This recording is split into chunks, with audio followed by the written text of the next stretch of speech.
کہتا ہے بھائی کہ آپ کی کتاب میں لکھا ہے کہ ابو بکر کو خلافت ملے گی، پھر عمر کو خلافت ملے گی، ٹھیک ہے نا، اس نے یہ کہا ہے. اور یہ حدیث تو ہم نے پڑھی تھی، پوری طرح پڑھی تھی نا. آپ نے پوری حدیث بھی نہیں پڑھی نا، ہم نے تو پوری حدیث پڑھی، ہم نے ٹائم اس میں لگا کے. حالانکہ آپ کو چاہیے تھا کہ آپ کا ٹائم ہے، اپنے ٹائم میں آپ پوری حدیث پڑھ کے سنا دیتے. وہ بھائی اس حدیث کو ہم نے کئی دفعہ پڑھا ہے. تفسیر قمیہ جزء ثانیہ، تفسیر سورہ تحریم ہے، اس میں یہ ہے کہ رسول صلی اللہ علیہ وآلہ وسلم نے ماریہ قبطیہ کے ساتھ ہم بستر ہوئے، تو ان کے پہ حفصہ نے ان پہ غضب کیا کہ بھئی یہ کیوں آپ نے کیا. تو رسول صلی اللہ علیہ وسلم نے کہا کہ میں ماریہ کو اپنے پہ حرام کر لیتا ہوں، اور اس کے بعد ان کے ساتھ میں ہم بستر نہیں ہو جاؤں گا. اور میں آپ کو ایک سر بتاتا ہوں، راز بتاتا ہوں. تو پہلی بات یہ ہے کہ رسول صلی اللہ علیہ وسلم کی یہ وصیت نہیں تھی، یہ پیشین گوئی تھی. جیسے اللہ تعالیٰ کی کتاب میں لکھا نا کہ فرعون کو حکومت ملے گی، اللہ تعالیٰ کے لوح محفوظ میں لکھا ہے کہ فرعون کو حکومت ملے گی، امریکہ ٹرمپ صدر بنے گا. یہ سب اللہ کو پتہ ہے، لوح محفوظ میں سب کچھ لکھا ہے. لیکن اس کا مطلب یہ نہیں کہ ٹرمپ کی جو حکومت ہے یہ شرعی ہے، یا فرعون کی حکومت شرعی ہے. میں آپ کو ایک سر بتاتا ہوں. فَإِنْ أَنْتِ أَخْبَرْتَ بِهِ فَعَلَيْكِ لَعْنَةُ اللَّهِ وَالْمَلَائِكَةِ وَالنَّاسِ أَجْمَعِينَ. اگر آپ کسی کو یہ سر بتائیں، راز بتائیں، تو تجھ پر اے حفصہ اللہ کی لعنت، رسول صلی اللہ علیہ وسلم کی لعنت، اور سب ملائکہ اور تمام لوگوں کی لعنت. فقالت نعم، حفصہ نے کہا وعدہ کرتی ہوں، میں کسی کو نہیں بتاؤں گی. سر کیا ہے؟ سر بتائیں. فقال ان ابا بکر یلی الخلافۃ بعدی ثم من بعدہ ابوکی. فرمایا کہ میرے یلی بولا ہے نا، یلی الخلافہ، یلی لفظ ہے، یلی ہے لفظ. دیکھیں یلیل دیکھیں آگے کلمہ معرب باللام ہے.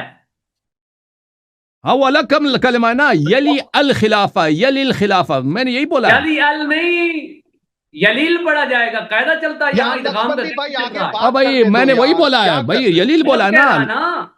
غلط، یلیل بولے، یلیل غلط ہے، یلیل غلط ہے، بیچ میں نہ بولے، یلیل غلط ہے بھائی، یلیل غلط ہے. یلیل خلافہ صحیح ہے. اگر صرف ایک لفظ بولیں گے تو یلی کہیں گے، اگر ایک لفظ کہیں گے تو یلی کہیں گے، یلی پہ وقف ہوگا. اگر دونوں لفظ اکٹھے پڑھیں گے تو یلیل خلافہ پڑھیں گے. یلیل لفظ ہی غلط ہے. الف لام پہ کوئی وقف نہیں کرتا، الف لام پہ وقف کرنا غلط ہے. یہ اس کو نہیں آتا، الف لام پہ وقف کرنا سب کے نزدیک غلط ہے. الف لام پہ کوئی وقف نہیں کرتا. اچھا، تو انہوں نے فرمایا کہ وہ حفصہ نے عرض کیا کہ میں وعدہ کرتی ہوں بھائی کسی کو نہیں بتاؤں گی. راز کیا؟ فرمایا کہ ابو بکر میرے بعد اس کو خلافت ملے گی، اس کے بعد آپ کے ابو کو، آپ کے والد صاحب یعنی اب عمر صاحب کو خلافت ملے گی. نہیں کہ یہ خلافت شرعی ہے، نہیں کہ یہ میرے وصی ہیں، ان کو خلافت ملے، یہ خلافت سونپیں گے. یلی الخلافہ، خلافت سونپیں گے یہ، ٹھیک ہے نا. اور شیعوں کا بھی یہی عقیدہ ہے کہ رسول صلی اللہ علیہ وسلم کے بعد ابو بکر صاحب نے خلافت سونپا ہے، ان کے بعد عمر صاحب نے سونپا. یہ پوری تاریخ پوری دنیا جانتی ہے. شیعوں کا بھی یہی عقیدہ ہے. لیکن کیا یہ شرعی تھا یا غصبی تھا، یہ الگ بات ہے. فقالت من اخبرک بہذا، حفصہ نے کہا کہ آپ کو پتہ کہاں سے چلا ہے، جیسے یہ نبی نہیں ہے نا، آپ کو پتہ کہاں سے چلا ہے. قال اللہ اخبرنی، رسول صلی اللہ علیہ وسلم نے فرمایا اللہ نے مجھے خبر دی. فاخبرت حفصۃ عائشہ من یومها ذلک، تو اسی دن حفصہ نے عائشہ کو بتا دیا کہ اعلان کے وعدہ کر چکی تھی کہ اگر میں کسی کو بتاؤں تو مجھ پہ اللہ کی لعنت ہے، ملائکہ کی لعنت ہے. فوراً عائشہ کو اس نے بتا دیا کہ بھئی یہ نبی صلی اللہ علیہ وسلم نے تو یہ مجھے بتایا کہ پہلے ابو بکر کو، پھر میرے والد کو خلافت ملے گی. وَأَخْبَرَتْ عَائِشَةُ أَبَا بَكْرٍ، پھر عائشہ نے ابو بکر کو بتایا. فَجَاءَ أَبُو بَكْرٍ إِلَىٰ عُمَرَ، پھر ابو بکر جو ہے، عمر کو جب ابو بکر کو جب پتہ چلا ہے کہ عائشہ تو یہ کہہ رہی ہے کہ خلافت میں سنبھال لوں گا، تو وہ آیا ہے عمر کے پاس. فقال له ان عائشہ اخبرتنی عن حفصة بشيء ولا اثق بقولها. ابو بکر نے عمر سے کہا کہ عائشہ نے مجھے ایک خبر سنائی ہے، حفصہ نے اس کو بتایا، لیکن مجھے عائشہ کے قول پہ کوئی یقین نہیں ہے، اعتماد نہیں ہے. فاسأل انت حفصہ، تم جا کے اپنی بیٹی حفصہ سے معلوم کرو کہ کیا چکر کیا، بات کیا. فجاء عمر الى حفصہ، عمر جو ہے حفصہ کے پاس آیا. فقال لها ما هذا الذي اخبرت عنك عائشہ، تو کہا کہ آپ کو یہ آپ نے جو خبر عائشہ کو سنایا، عائشہ نے ابو بکر کو سنایا، یہ کیا کہانی ہے مجھے بتاؤ. فَأَنْكَرَتْ ذَلِكَ، حفصہ نے کہا بالکل جھوٹ ہے بھائی، میں نے کچھ ایسی کوئی بات ہی نہیں کی ہے، میں نے عائشہ کو کچھ نہیں سنایا. قالت ما قلت لها من ذلك شيئا، اس نے کہا کہ میں نے تو عائشہ کو کچھ نہیں سنایا. فقال لها عمر ان كان هذا حقا فاخبرينا حتى نتقدم فيه. عمر نے کہا کہ بھئی اگر بات صحیح ہے تو ہمیں بتا دو کہ اگر حکومت ابو بکر کو پھر مجھے ملے گی تو تاکہ ہم اقدام کریں، تاکہ ہم آگے قدم بڑھائیں. فقالت نعم، تو انہوں نے کہا کہ جی ہاں یہ بات صحیح ہے، بالکل بات رسول صلی اللہ علیہ وسلم نے یہی بتایا. قال رسول اللہ ذالک، رسول اللہ صلی اللہ علیہ وسلم نے یہ بتایا. فاجتمع فلان و فلان و فلان، اس میں 3-4 آدمی اکٹھے ہو گئے، یہ سب اکٹھے ہو گئے علی ان یسموا رسول اللہ صلی اللہ علیہ وسلم، تاکہ رسول صلی اللہ علیہ وسلم کو زہر دے دیں، اور زہر دیا انہوں نے. پھر رسول صلی اللہ علیہ وسلم کی شہادت اسی زہر سے ہوئی. ٹھیک ہے نا. حدیث یہ ہے بھائی. اب یہ کہتے ہیں، یہ کہتا ہے آپ کی شیعوں کی کتاب میں یہ نص موجود ہے، میں نے وہ نص میں نے پڑھی ہے، اگر غلط پڑھی ہے تو یہ بتا دیں کہ کہاں پہ غلط پڑھی ہے. بسم اللہ بتاؤ جی. بسم اللہ الرحمن الرحیم. احباب ناظرین، سب سے پہلے تو یہ حسن اللہ یاری نے یہ جو پیچھے روایت بیان کی تھی، اس روایت کے اندر یہ ہے کہ نبی کریم علیہ السلام نے حضرت ابو بکر کو بلایا اور پھر حضرت عمر کو بلایا، اور پھر ایک باغ کے اندر نبی پاک علیہ السلام ان کو اپنے ساتھ لے کر گئے. تو یہاں سب سے پہلی بات یہ ہے کہ یہ کہتا ہے کہ یہ اس کے اندر کھجور ماری اور نبی پاک علیہ السلام کی توہین ہوئی. تو یہ احناف کی کتب کے اندر جس طرح کہ امام ذہبی اور دیگر محدثین نے اس بات پہ مکمل طور پہ جرح فرمائی ہے، وہ فرماتے ہیں کہ بات کو سنا کر، اگر ذہبی کب حنفی بنا تو سننا، بات کو سن. اور ذہبی کو کیوں حنفی کہہ رہا ہے؟ بات تو سن لے. اور ذہبی کو حنفی کیوں کہہ رہا ہے؟ ذہبی احناف کے کتب ذہبی. ٹائم دوبارہ لگانا پڑے گا. بات کو سن. امام ذہبی ہم اہل سنت و جماعت کے امام ہیں، یہ کوئی شیعہ امام نہیں ہے. یہ ٹائم خراب کرنے کے لیے درمیان میں آ جاتا ہے، اس کو خاموش رہنا چاہیے، بولنا نہیں چاہیے. تو پہلی بات یہ ہے کہ وہ کہتے ہیں کہ جو روایت صحابہ کرام کے خلاف ہو وہ اہل سنت کے ہاں معتبر نہیں ہوتی، اہل سنت کے ہاں مانی ہی نہیں جاتی. یہ وہاں موجود ہے، امام ذہبی کی کتابوں کے اندر یہ موجود ہے. اور دوسری بات یہ ہے کہ حسن اللہ یاری کو اس بات کا خیال کرنا چاہیے تھا کہ اس روایت کے اندر یہ لفظ موجود ہے کہ اگر یہ اس روایت کو صحیح بھی مانتا ہے تو وہاں یہ موجود ہے کہ نبی پاک علیہ السلام نے حضرت ابو بکر کو بلایا، گھر سے نکلے، حضور جہاں بھی جانا چاہتے پہلے حضرت ابو بکر کو بلاتے ہیں، پھر حضرت عمر کو بلاتے ہیں. تو نبی پاک علیہ السلام کی حضرت ابو بکر اور حضرت عمر کے ساتھ اتنی محبت، اتنی مودت، اتنا الفت، اتنا پیار ہے کہ آقا کریم علیہ السلام ان کو ساتھ لے کر جا رہے ہیں اور یہ ان کو کافر کہہ رہا ہے. معاذ اللہ کی کیا یہ حضور سے زیادہ جانتا ہے، اس کو زیادہ علم ہے؟ تو یہ چونکہ موضوع سے بات علیحدہ ہو رہی ہے. اور تیسری بات یہ ہے کہ جو ہم نے روایت بیان کی تھی قمی سے، جہاں یہ ہے کہ نبی پاک صلی اللہ تعالی علیہ وآلہ وسلم نے فرمایا کہ سب سے پہلے خلیفہ سیدنا صدیق اکبر ابو بکر صدیق ہے، پھر حضرت عمر رضی اللہ تعالیٰ عنہ دوسرے خلیفہ ہیں. تو وہاں وہ روایت، اس روایت کے اندر اس نے جو لفظ بولا یلی الخلافہ کو یلی الخلافہ، یہ کہتا ہے کہ الف لام پر جو ہے وہ سکون نہیں ہوتا.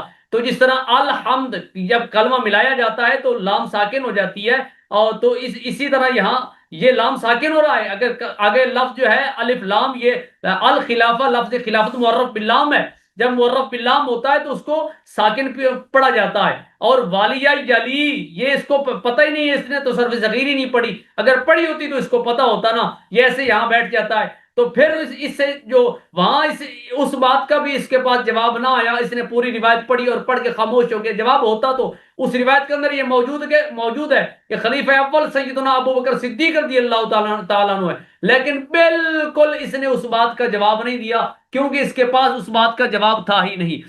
اب جو اگلی بات ہے جو میں اس موضوع پہ بات کرنا چاہتا ہوں، وہ موضوع میں اس کی طرف آتا ہوں. وہ موضوع کیا ہے کہ نبی پاک صلی اللہ تعالی نہیں ابھی اعتراض کا جواب دیں گے نا، ابھی سیکنڈ اعتراض کا جواب دے گا یہ شخص. پہلے میرے اعتراض کا جواب دے گا نا تو پھر بات ہوگی. پہلے میرے آپ کے اعتراض کا جواب ابھی دیا نا، آپ کا اعتراض کا بھی جواب دیا نا. آپ نے کہا تھا کہ وہ ابو بکر عمر کی خلافت تفسیر قرطبی میں موجود ہے، اس کا جواب دے دیا نا؟ نہیں دیا، نہیں، خاموش نا، خاموش خاموش. ابھی جو آیا قلندر صاحب بتاؤ کیا ہے اگلا اعتراض کیا ہے؟ خاموش.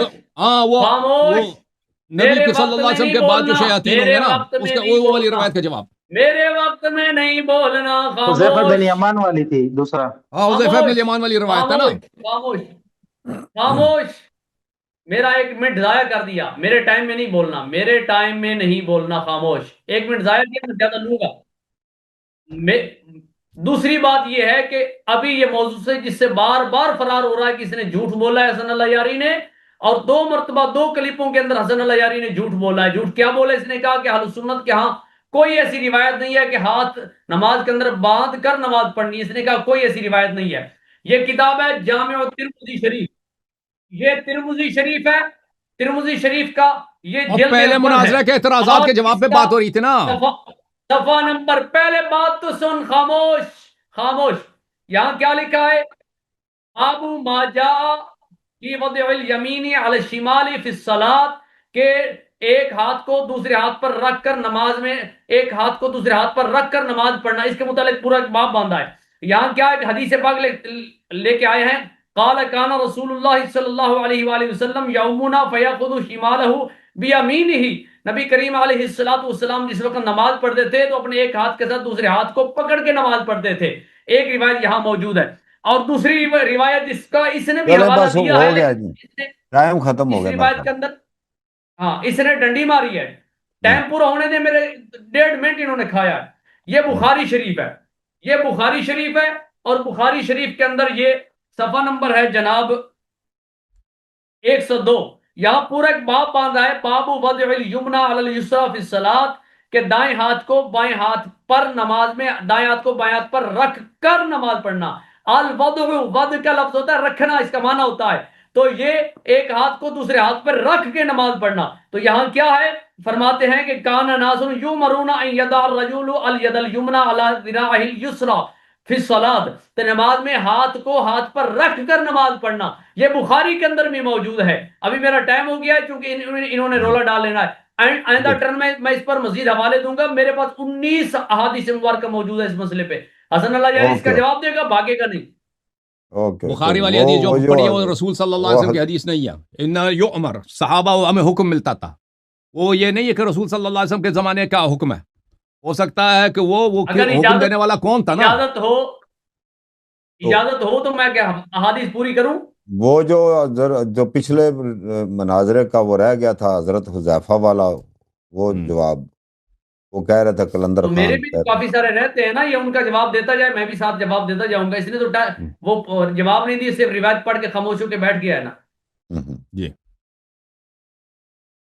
ایسے تو بات نہیں چلے گی. اب جو زیادہ موضوع ہے وہ اس حدیث پاک پہ یا مجھ سے حوالے لے، اور اس کا جھوٹ میں فاش کروں گا جس نے کہا ہے کہ سنیوں کے پاس کوئی حدیث نہیں ہے. جو نماز والا آپ لے آئے تھے وہ آپ نے بیان کر دیا. وہ آپ کا حالانکہ وہ موضوع کے سے متعلق نہیں تھا، وہ بار بار آپریٹر بھی کہہ رہے تھے. تو میں نے کہا چلیں حدیث انہوں نے شروع کی ہے تو میں خاموشی اختیار کی کہ چلے مفتی صاحب اپنا پیش کر لیں. کوئی بات نہیں، ایک حوالہ پیش کر دیا، آپ کی طرف سے صفائی آ گئی. تو اب مزید پھر نیکسٹ کرنا ہے، کیا کرنا ہے؟ نہیں ابھی یہ حضرت اللہ یاری یا تو کہے نا کہ میں نے غلط کہا تھا، یا پھر ہم سے حوالے لے اس مسئلے پہ. نہیں وہ حوالے دیں گے. جی آپ دیں جی جواب، وہ اسی کا پھر دے دے جواب. دیکھیں ان کو شاید ان کو اردو صحیح زبان نہیں، اردو نہیں آتی.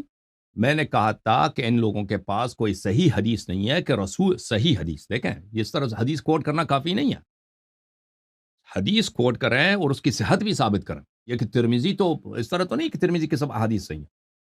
صحت بھی ثابت کریں کہ رسول اللہ صلی اللہ علیہ وآلہ وسلم نے ہاتھ باندھ کے نماز پڑھی، یا ہاتھ باندھ کے کسی کو حکم دیا کہ تم ہاتھ باندھ کے نماز پڑھا کرو. اس طرح کہ رسول صلی اللہ علیہ وسلم، یہ صحابہ کا نہ دکھائیں کہ صحابہ کو حکم ملتا تھا کہ بھائی ہاتھ باندھ کے نماز پڑھو. حکم دینے والا کون تھا؟ ابو بکر تھا، عمر تھا، عثمان تھا، کوئی اور ان کا امیر تھا جو اس طرح حکم دیتا تھا. وہ تو اس بخاری کی حدیث میں مذکور نہیں ہے. بخاری کے علاوہ مسلم کے علاوہ جو بھی جس کتاب کا یہ حوالہ دیں گے اس کا صحت بھی ثابت کریں گے. ٹھیک ہے نا؟ تو پھر ہماری بات ہوگی کہ بھائی یہ حدیث بھی کوٹ کرے گا. ہم یہ نہیں کہتے ان کے پاس کوئی حدیث نہیں ہے. ان کے پاس حدیث ہے وہ ضعیف ہے، صحیح حدیث نہیں ہے، صحیح حدیث نہیں ہے کہ رسول صلی اللہ علیہ وسلم ہاتھ باندھ کے نماز پڑھتے تھے۔ اچھا، ان کے ابھی جو بات چلی ہے نا کہ رسول صلی اللہ علیہ وسلم، شیعوں کے کتاب میں یہ موجود ہے کہ ابو بکر پہلا نمبر خلیفہ ہے، عمر پہلے دوسرے نمبر خلیفہ ہے، اس طرح کی کوئی حدیث نہیں ہے۔ جو حدیث دکھائی گئی ہے وہ میں نے پوری حدیث پڑھی ہے، اس حدیث میں یہ ہے کہ ان لوگوں نے نبی صلی اللہ علیہ وسلم نے ایک پیشین گوئی کی تھی، ایک راز کے طور پہ بتایا تھا کہ آئندہ یہ واقع ہوگا، جیسے شیعوں کا بھی عقیدہ یہی، واقع بھی یہی ہوا کہ پہلا نمبر خلیفہ خلافت کس کو سونپا، کس نے سونپا؟ ابو بکر، پھر عمر، پھر عثمان، معاویہ کو بھی حکومت ملی، یزید کو، ہم انکار نہیں کرتے کہ یزید کو حکومت ملی ہے، یزید کو بالکل خلافت ملی ہے۔ بات یہ ہے کیا یہ شرعی تھا یا نہیں تھا؟ اگر واقعاً یہ شرعی ہوتا، یہ نبی صلی اللہ علیہ وسلم کی وصیت ہوتی، تو وہ ایک راز کی حیثیت سے حفصہ کو نہیں بتاتے کہ تم نے اگر کسی کو بتایا تو تجھ پہ اللہ کی لعنت ہے، ٹھیک ہے نا؟ وہ جا کے مسجد میں کہتا ہے، ممبر پہ کہتا ہے کہ بھئی ابو بکر ہیں، یہ میرے صحابی ہیں، یہ آپ پہ اس کی اطاعت واجب ہے، حکومت ان کو ملے گی میری بات، اور پھر عمر کو ملے گی۔ اس طرح دکھاؤ نا، اس طرح تو نہیں ہے۔ وہ ایک پیشین، ایک راز کے طور پر ہے جو اس طرح واقع ہوگا۔ پھر اس میں یہ بھی ہے کہ ان لوگوں نے جا کے نبی صلی اللہ علیہ وسلم کی، پہلے حفصہ نے قسم توڑا ہے نبی صلی اللہ علیہ وسلم کی، پھر ان لوگوں نے نبی صلی اللہ علیہ وسلم کو زہر بھی دیے تاکہ ان کو حکومت ملے۔ اچھا، جہاں تک اس روایت کا تعلق ہے کہ نبی صلی اللہ علیہ وسلم کی کھجوروں والی حدیث کہ اس میں بے حرمتی کی گئی ہے نبی صلی اللہ علیہ وسلم کی، تو اس میں واضح طور بے حرمتی کا اس نے جواب ہی نہیں دیا۔ کہتا ہے نبی صلی اللہ علیہ وسلم ابو بکر کو ساتھ لے کے گئے، پھر اس نے اپنے سے جھوٹ ملایا کہ نبی جب بھی جہاں جاتے تھے ان کو ساتھ لے کے جاتے، وہ تو اس حدیث میں نہیں ہے نا۔ مفتی صاحب آپ نے تو جھوٹ باندھا ہے نا رسول صلی اللہ علیہ وسلم پہ کہ جب بھی جاتے تھے وہ ساتھ لے کے، ایک حدیث میں ہے کہ بھئی جو باغ میں کھانا کھانے گئے تھے نا تو اس کو ساتھ لے کے گئے تھے، سسر صاحب کو، دوسرے سسر کو بھی لے کے گئے تھے اور خادم کو بھی لے کے گئے تھے۔ اب آپ نے کہا کہ اس میں موجود ہے کہ نبی صلی اللہ علیہ وسلم سے محبت کرتے تھے، وہ ہمیشہ ساتھ لے کے جاتے تھے۔ یہ دیکھو تمہارا جواب ادھر ہے، صحیح مسلم ہے، صحیح مسلم میں ملاحظہ کریں ترجمے کے ساتھ ہے تاکہ آپ نہ کہو کہ ترجمہ میں نے نہیں دکھایا، ترجمے کے ساتھ ہے۔ اس میں یہ حدیث ہے، حضرت ابو ہریرہ بیان کرتے ہیں کہ ایک مرتبہ حضرت ابو بکر بیٹھے ہوئے تھے، حضرت عمر بھی ان کے ساتھ تھے۔ اس دوران نبی کریم صلی اللہ علیہ وسلم کے پاس تشریف آئے اور دریافت کیا، تم دونوں یہاں کیوں بیٹھے ہو، ادھر کیوں بیٹھے ہو، وجہ کیا؟ انہوں نے عرض کیا، اس ذات کی قسم جس نے آپ کو ہمارے حسام محبوس کیا، ہم بھوک نے ہمیں گھر نکلنے سے مجبور کیا، بھوک کی وجہ سے سڑک پہ بیٹھے دونوں حضرات، ٹھیک ہے نا؟ تو اگر نبی صلی اللہ علیہ وسلم کسی باغ میں وہ کھجور کھانے جا رہے ہیں، ان کو ساتھ لے کے گئے تو بھائی تو نبی صلی اللہ علیہ وسلم باہر کرم تھے، باہر سخاوت ہے، وہ تو اپنے دشمنوں پہ بھی وہ منت کرتے تھے، اگر ساتھ لے کے گئے تو کیا ہوا؟ بات یہ ساتھ لے کے گئے، احسان کا یہ جواب ہوتا ہے کہ کھجور اٹھا کے ان کے چہرے پہ مارو، ہے جی؟ احسان کا جواب یہی ہوتا ہے، اس کا جواب دے دو نا، یہ ساتھ لے کے گئے، یہ بڑی فضیلت ہے، ساتھ لے کے گئے تھے تو اس کا شکریہ بھی ادا کرتے نا، شکر گزار بھی ہوتا ہے۔ اچھا، پھر آتے ہیں بھائی اس روایت کی طرف، حذیفہ ابن الیمان والی روایت کی طرف۔ حذیفہ ابن الیمان والی روایت کون سی ہے بھائی؟ اس کا تو جواب دینا نہیں چاہتا۔ اب بتاؤ وہ اپنے آپریٹر صاحب، اگر کوئی اور مولوی صاحب منتظر ہیں تو ان کو جانے دیں، یہ شیخ صاحب اس کو تو وہ سب کا ٹائم ضائع کرنا ہی کے لیے آئے ہیں نا۔ حذیفہ ابن الیمان والی حدیث یہ ہے بھائی، جس نے کہا تھا کہ میں جس کا جواب دوں گا، یہ صحیح مسلم ہے جی، چاپ دار الفکر ہے، باب فی طاعت الامراء وان منعوا الحقوق، ٹھیک ہے؟ اس میں یہ ہے، یکون بعدی ائمۃ لا یہتدون بہدی، میرے بعد ایسے امام ہوں گے جو میری ہدایت پہ نہیں ہوں گے۔ شیخ صاحب، جو نبی صلی اللہ علیہ وسلم کی ہدایت پہ نہیں ہے وہ گمراہی ہے نا، اور مانتے ہو نہیں مانتے؟ سوال کا جواب دینا۔ اور جو نبی صلی اللہ علیہ وسلم کی ہدایت پہ نہیں وہ گمراہ ہے، وہ یا وہ راشد ہے، راشد ہے وہ کیسا رشد ہے، کیسی ہدایت ہے بھائی؟ ولا یستنون بسنتی، میرے سنت پہ بھی نہیں ہے، میرے بعد ایسے امام آئیں گے جو میرے ہدایت پہ نہیں، میرے سنت پہ بھی نہیں ہے۔ وَسَيَقُومُ فِيهِمْ رِجَالٌ قُلُوبُهُمْ قُلُوبُ الشَّيَاطِينِ فِي جُثْمَانِ الْإِنْسِ، اس میں ایسے بھی ہوں گے جو جن کے روح جو ہے شیطان کی روح ہوگی انسان کی روح میں۔ جو لو جی جواب دے دو شیخ صاحب، مفتی صاحب تسی جواب دے دو، تحقیق کے بعد کیا تحقیق کی ہے تسی؟ سناؤ سانو، ایمر لگاؤ، مجھے اپنی جگہ پہ لے آؤ، جواب دیتا ہوں۔ یہ سیٹ بدلاؤ نا، اس کو بدلاؤ، بدلا دیا جی۔ بسم اللہ الرحمن الرحیم۔ حسن اللہ یاری نے یہاں پھر ایک جھوٹ بولا، میں اس کی روایت کا بھی جواب دوں گا۔ ایک اس نے یہ جھوٹ بولا، اس نے کہا کہ اس روایت سے یہ ثابت نہیں ہوتا کہ حضرت نبی کریم رؤوف الرحیم رحمت دو عالم صلی اللہ تعالی علیہ وآلہ وسلم حضرت ابو بکر اور حضرت عمر کو ساتھ لے کر چلتے تھے. اس کا جواب سنیں. اس کا جواب کیا ہے؟ جواب دوں گا. خاموش. شیعہ کتاب سے، شیعہ کتاب سے جواب دینا. شیعہ کتاب سے، شیعہ کتاب سے، خاموش. شیعہ کتاب سے. خاموش. خاموش. یہ صحیح بخاری ہے. اور بخاری کو صحیح مانتے بخاری نہیں. ہے. بخاری نو نہیں مندے اسی. بخاری نو نہیں مندے اسی. نہیں منتے. مولا علی سے ہے. مولا علی سے روایت ہے. بخاری نو نہیں مندے. بخاری نو نہیں مندے. بخاری نو چڈو. مولا علی ہے. مولا علی کا منکر کافر اصلی ہے. بخاری نو نہیں مندے. مولا علی کا فرمان نہیں مانتا وہ کافر ہے. مولا علی کا فرمان بخاری ہے. کا امام علی علیہ السلام سے کیا تعلق؟ مولا بخاری علی امام علی علیہ السلام کا صحیح قول شیعہ بخاری ہے. کتاب سے دکھاؤ. ٹائم ضائع کر رہا ہے.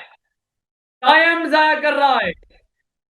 ٹائم ضائع کر رہا ہے. تجھے حق نہیں پہنچتا تو کہ تو میرے وقت کے اندر بولے.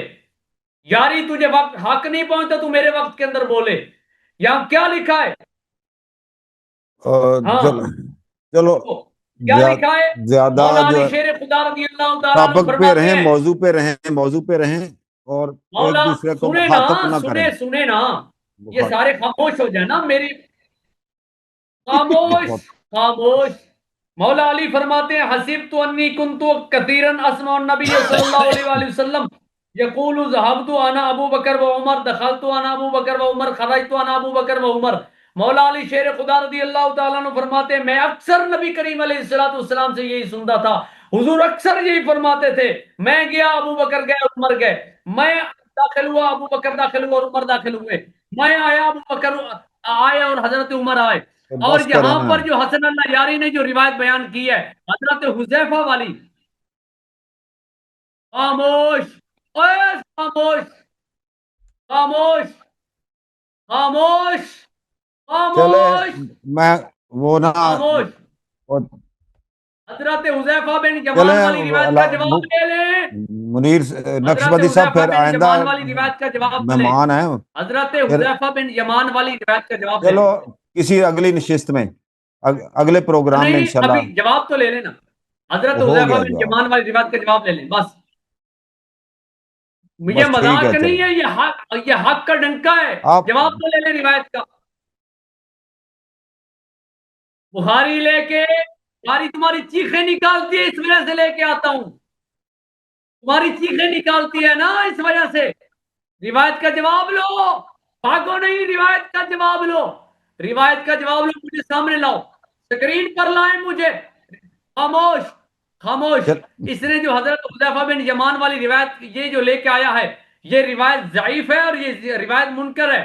کیوں کہ امام ابن حجر نے اس کی سند کے اندر ایک راوی ہے جس کا نام ہے حجاج بن ارطا.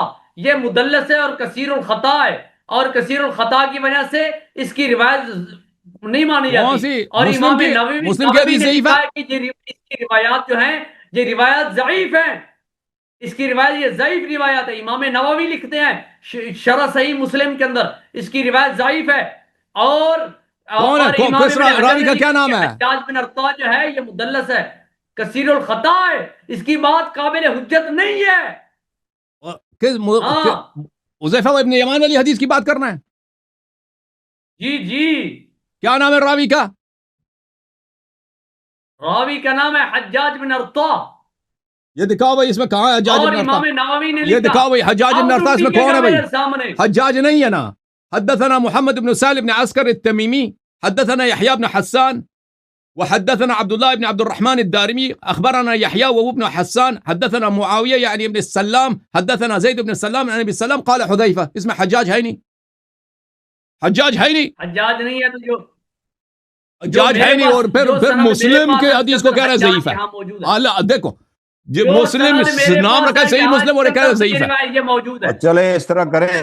جو پتہ نہیں ہے. ہاں پتہ نہیں ہے. چیخیں نکلتی ہیں. 5 منٹ میرے سامنے نہیں ٹک سکتے تم. ارے مولوی صاحب دیکھو میں یہ مسلم ہے جی، یہ مسلم ہے. دیکھو میں حدیث آپ کو دکھا دیتا. اس میں حجاج دکھاؤ. حجاج کہاں ہے اس میں؟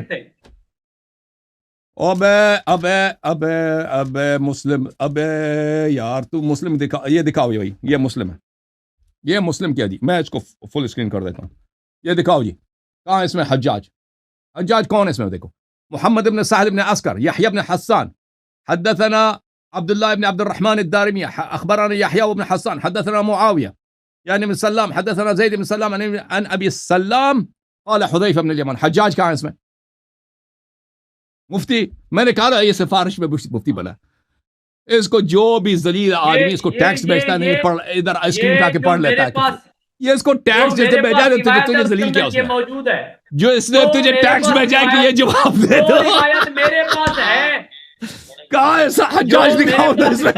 حجاج ضعیف ہے. سن تو صحیح نا جو میرے پاس ہے اس کے اندر یہ موجود ہے. اور بڑی بات یہ کہ امام نووی میں مسلم کے سب کاپیز ہے کیا امام نووی شارح صحیح مسلم وہ کسی اور وہ کوئی اور حدیث ہوگی نا. یہ اس میں حجاج کہاں دکھاؤ حجاج دکھاؤ. ٹھیک ہے اگلے مناظرے کی تیاری کریں. اگلے مہمان ہیں پیچھے بہت مہمان ہیں پلیز آپ نا ان کو جانے دیں بھائی. مفتی اس کو چھوڑ دیں جانے دیں بھائی. بہت مہمان ہیں. کہتا ہے حجاج حجاج غلام مصطفیٰ رضوی صاحب آئے. اور اس نے جو حدیث نقل کیا نا وہ ترمذی والی حدیث میں آپ کو بتاتا ہوں. اس میں بہت سارے ایک سے زیادہ جو ہے ضعیف راوی موجود ہیں جو ترمذی والی حدیث سے نقل کیا. اس میں عبیسہ ابن حلب ہے وہ احمد ابن شعیب نسائی کے نزدیک ضعیف ہے اور علی ابن المدینی کے نزدیک یہ مجہول ہے. ٹھیک ہے نا. اس کے علاوہ اور بھی اس میں مشکلات موجود ہیں. اس خود ترمذی نے اس کو نقل کر کے اس کو صحیح نہیں بولا. اس نے بولا یہ حدیث حسن ہے حالانکہ اس میں مجاہیل بھی موجود ہیں اور بھی ضعاف موجود ہیں. چلیں جی.